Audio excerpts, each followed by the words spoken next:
זה רשמי, אני לא מאמין שאני אומר את זה, אבל אבטאר חדשה מגיעה אלינו בקרוב. ניקולודון וסטודיו אבטאר סוף סוף שברו שתיקה והכריזו על סדרת אבטאר חדשה, אבל זה רק קצה הקרחון, כי סטודיו אבטאר ממשיך לפרסם לנו רמזים, הדלפות נוספות לא מפסיקות להגיע, וגם תיאוריות שקשורות במה שאבטאר קורה עשתה לעולם ממשיכות לצוץ. אפילו פה בארץ עשו הכרזה, אז מתי הסדרה החדשה צפויה לצאת, איפה נוכל לצפות בה פה בישראל, ומה זה אומר בכלל לקום האבטאר כולו. בואו נעשה סדר כמו תמיד, תביאו משהו לנשנש, צפו עד הסוף ובואו נתחיל.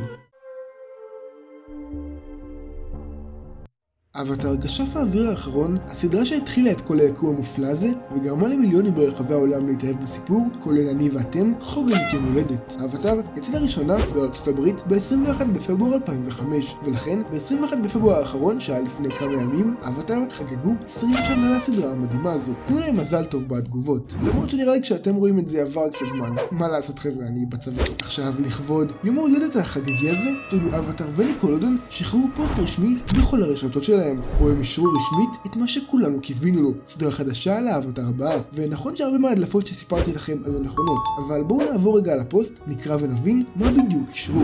אבטאר סייב אין אייבנס, סדרה חדשה לגמרי, מגיעה בקרוב. אבטאר סייב אין אייבנס מתקיים בעולם שנחרב על ידי אסון הרסני. כשפית אדמה צעירה מגלה שהיא האבטאר החדשה אחרי קורה, אבל בעידן המסוכן הזה, תואר אבטאר מסמן אותה בתור ההורסת של האנושות, לא המושיעה שלהם. היא נרדפת על ידי אויבים אנושיים ורוחות, והיא והתאום סלש תאומה שלה חייבים לגלות את הסיפור המסתורי שלהם ולהציל את הסבן אייבנס לפני שהאנושות תתפרק. אז וואו, זה רשמי, סוף סוף אנחנו באמת מקבלים סדרה חדשה, וזה קורה בקרוב. בפוסט עצמו רשום קאמינג סון, מה שאומר שזה כנראה לא רק רעיון ראשוני, אלא משהו שכבר נמצא בעבודה מתקדמת. אם עקבתם אחרי הסרטונים הקודמים שלי, בטח רוב מה שהקראתי לכם לא חדש, כי הרבה מהמידע הזה התחיל כהדלפות, ולאט לאט כמו שאתם רואים הן מתגלות כנכונות. אז מה ידענו שעכשיו מאושר באופן רשמי? ידענו שהאבטאר החדשה תהיה כשפית אדמה צעירה אחרי קורה? מאושר. ידענו שהעולם מוחרב, או לפחות שקורה מואשמת בכך? מאושר. ידענו שרוחות ובני אדם ירדפו אחרי האבטאר החדשה? מאושר. ידענו על השם אבטאר סייב אין אייבנס? מאושר.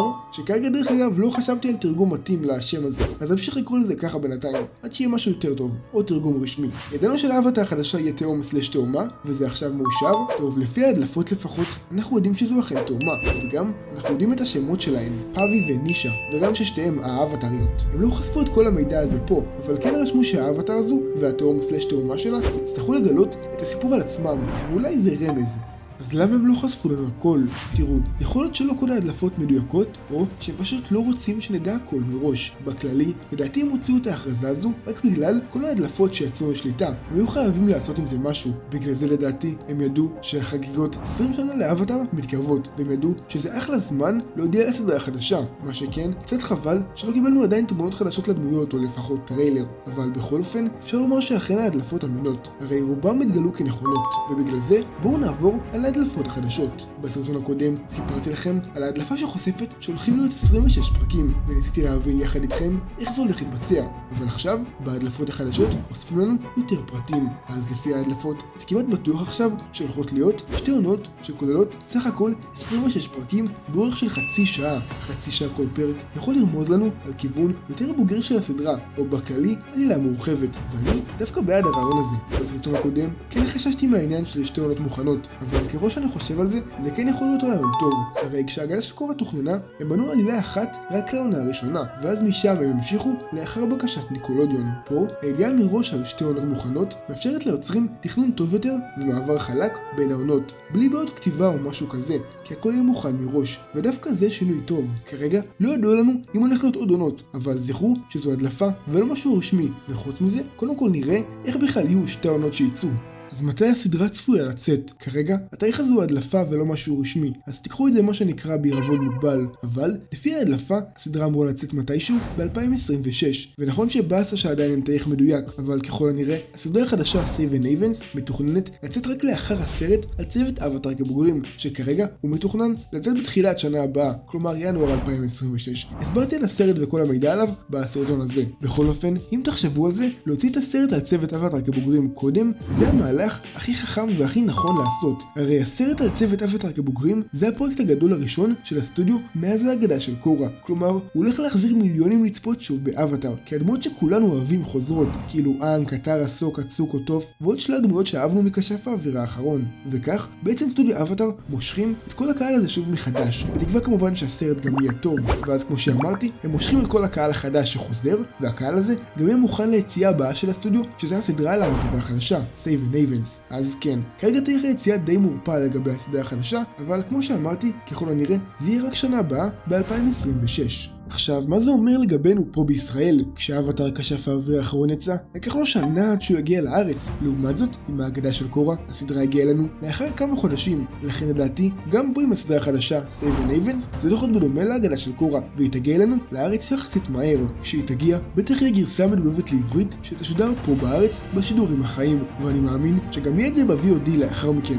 וכן, אם עדיין לא הבנתם, זה הולך להיות משודר בניקולודיון כאן בארץ. ואם כבר מדברים על ניקולודיון, אז שתדעו שגם ניקולודיון ישראל פרסמו ברשתות שלהם את ההכרזה על ההבטה החדשה בעברית. והפרט הזה עוד יותר מרמז לנו על הסיכוי הגדול שלא יהיה הפרש בין היציאה בארצות הברית ליציאה בארץ. עזבו שהם כתבו בפוסט שהם העלו שככל הנראה להבטה החדשה יהיה תאום בן, אבל לדעתי זה טעות שלהם, כי הרי בפוסט המקורי באנגלית לא צוין אם זה תאום או תאומה. בפוסט באנגלית היה כתוב Lost Twin, וזה יכול להתייחס גם לתאום אבוד וגם לתאומה אבודה. אז נסלח להם על הטעות הזו.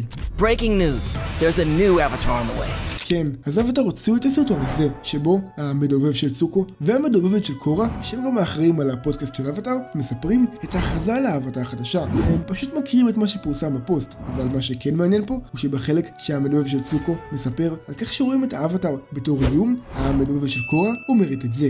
Being the avatar means you're humanity's destroyer, not savior. Wow. I wonder what the last avatar did to cause that. כן, מעניין באמת מה האבטאר הקודמת עשתה. כמובן שהיא מתייחסת לאבטאר קורה, הדמות שאותה היא דמובה, והם עשו את כל זה כדי להרים את האייפ לסדרה החדשה. דרך אגב, קורה, מלא קהל עכשיו, שונא אפילו יותר את האבטאר קורה, כי הם טוענים שלא רק שהיא האבטאר הכי גרועה שהייתה, עכשיו היא גם הרסה את העולם. וכן, שוב באסה לקורה, אבל אנחנו לא באמת יודעים מה הסיבה המדויקת להריסת העולם. אז בואו נחכה עם האייט לקורה. סרטון נוסף שהאבטאר פרסמו, שוב כדי להרים את האייפ לסדרה החדשה, זה הסרטון הזה. You're probably wondering, what could Korra have possibly done that would cause the, end of the world? So, because there's כמובן שהם צנזרו את מה שהיא באה להגיד, אבל כן, נראה שסטודיו אבטאר רואה את כל האייט על אבטאר קורה, ומנסים לשווק את הסדרה החדשה הזו דרך זה. לא יפה. אבל ברצינות עכשיו, מה באמת קרה לעולם? אני יודע שאתם אוהבים את זה, אז בואו נדבר תיאוריות. אז תיאוריה שעכשיו מתפוצצת בחול היא תיאוריה שמציעה שמה שגרם להריסת העולם הוא כוכב השביט. כן, אותו הכוכב שהכרנו באבטאר כשף האוויר האחרון, שהביא לכשפי האש כוח מוגבר. אז איך הוא קשור להריסת העולם? התיאוריה מציעה שכוכב השביט הבא הולך להתרסק בעולם של אבטאר, וככה העולם נהרס. וכן, יש לזה אפילו הוכחות. בפרק 9 בעונה השלישית, שזה הפרק של אנג יש סיוטים והוא לא מצליח לישון נורמלי, לאנג היה חלום, שבו השביט של סוזין ממש פגע בכדור הארץ, במקום רק לעבור ליד, ובגלל הפגיעה של השביט נוצר הרס מוחלט שמשאיר את העולם במצב אפוקליפטי. ממש ראינו את כל זה בתוך הסיוט שלו. עכשיו, בהתחשב בכך שאירועים בהגדה של קורה כן שינו באופן מסוים את העולם, גם את זה ראינו, יש אומרים שזה הולך להשפיע על כוכב השביט הבא, שמתקרב, כי מבחינת הזמנים הוא כן אמור להגיע, הרי כוכב שביט מתרחש כל 100 שנה, וזה כן מסתדר מבחינת הזמנים. חיזוק נוסף לתיאוריה, וממש מגניב שזה מתחבר, קשור לספר של רוקו, שכן, אני בדיוק עובד על להכין לכם סרטון הזה, לא אספר לכם הכל, אבל בספר אנחנו מגלים על יכולת מטורפת של מאסטר ג'יאצו לחזות את העתיד דרך סיוט. וכן, זה מתקשר לסיוט של אנג, שגם יכול להיות חיזוי לעתיד, וזה בעצם אומר שכאילו אנג חזה את זה שהשביט הולך להרוס את העולם. כשראינו את הקטע הזה באבטאר אנג בסיוט שלו, חשבנו שזה מתייחס לשביט הקרוב, אבל מה אם זה חיזיון שמתייחס לשביט הבא, וזה למעשה ההרס האדיר שהולך לקרות בסדרת ההבטה החדשה, וכל זה בעצם רמיזה. עכשיו, בהקשר של קורה, התיאוריה מתייחסת לכך שהשביט פוגע בכדור הארץ, אבטאר קורה מנסה לעצור את זה, אבל נכשלת, מתה בתהליך, העולם מושמד, וזה כביכול התיאוריה. לא יודע, זה יהיה מטורף אם זה נכון, אבל שוב, זה רק תיאוריה. עכשיו, בואו נעבור בזריזות על תיאוריות נוספות. חלק מהם קצת מוגזמות, אבל תגידו לי מה אתם חושבים. אז יש לנו את תיאוריית מוות אסמי. התיאוריה הזו מספרת על כך שמשהו קרה לאסמי שהיא בת הזוג של קורה, ולכן אבטאר קורה יצא מדעתה והרסה את העולם. קשה לי להאמין לתיאוריה הזו. יש לנו את תיאוריית האויב המשותף, זו דווקא אחת טובה. תיאוריה שמספרת לכך שהמלחמה בין בני האדם לבין הרוחות יצאה מכלל שליטה, ולכן אבטר קורה הפכה את עצמה לאויב, כדי שגם בני האדם וגם הרוחות ישתפו פעולה ביחד וילחמו מולה, וכך היא בעצם מקריבה את עצמה למען שלום. תיאוריה נוספת מציעה שקורה הפכה לרעה. התיאוריה הזו בייסיקלי מספרת שקורה איבדה את השפיות שלה בגלל ניתוק הקשר עם האבטרים הקודמים, ולכן היא הפכה למשוגעת שרוצה להשמיד את העולם.